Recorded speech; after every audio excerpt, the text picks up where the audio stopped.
My name is Sarah Quinn. I'm a PhD student at the University of Warwick, and I study the introduction of indigenous American foods into Europe in the early modern period. I'm here today at the Feast Food Fair, which is organised by Berkswell Church and by the University of Warwick Food GRP. Chocolate is something that you might not think as being a very celebratory feast item, especially not sort of hot chocolate or drinking chocolate.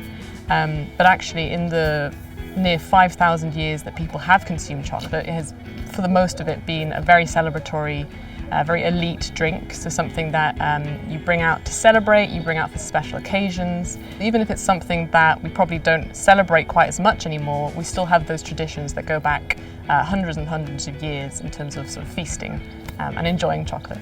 So the talk I'm going to be giving today at the fair is basically a history of chocolate, so starting off in its American origins, in the Aztec Empire and how they consumed it, and then how this drinking, because chocolate would have been drunk mostly, not eaten as a physical form, that's not until sort of the 19th century.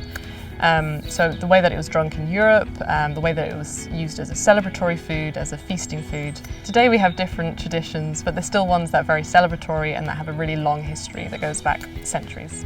I'm Daniel Gettings. I'm a PhD student at the University of Warwick, and I work on sort of food and drink cultures. Today I'm here at the Berkswell Church, the Feast Food Fair, which is a sort of celebration of feasting foods and the history of food and drink in general.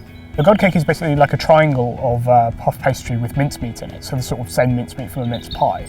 We don't really have much of a textual record of them. The triangular shape representing the Trinity is something that comes up a lot in tradition, and so as a result of that, we would associate that with medieval Catholicism, where symbols of the Trinity, knocking 3 times, crossing yourself, as signs of protection were quite common. So the idea that if this is something that's being given to a child, that it has the Trinity on it to give that child a bit of extra protection is quite a medieval Catholic belief.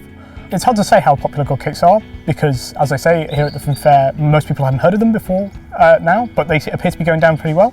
It's nice to see people enjoying them because as this sort of food stuff that's lost its feast day, it's just nice to see it getting some recognition again, and that knowing that perhaps for a little while longer it won't disappear from everybody's popular consciousness. So I've had a lot of animals, looked after chickens, horses, dogs, cats, and it just felt like a really good idea to look into beekeeping.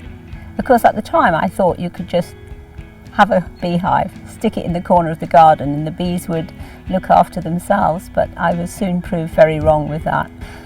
10 years down the line, I'm still learning. Honey was really mankind's only form of sweetener.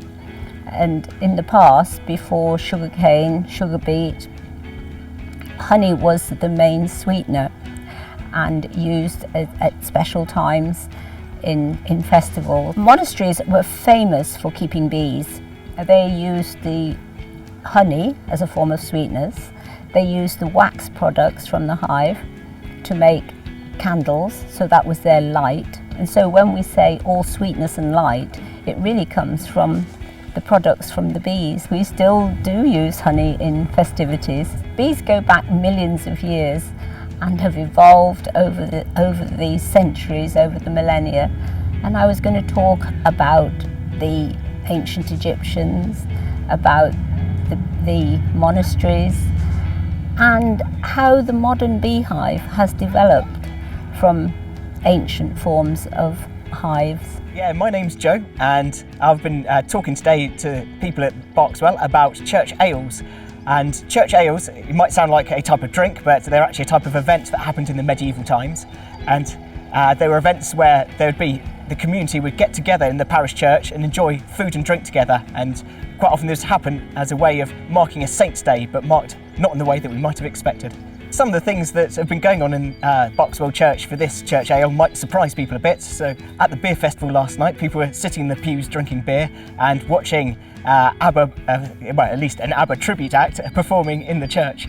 And people may have been thinking this isn't quite what they'd expect and maybe not exactly what the church was built for.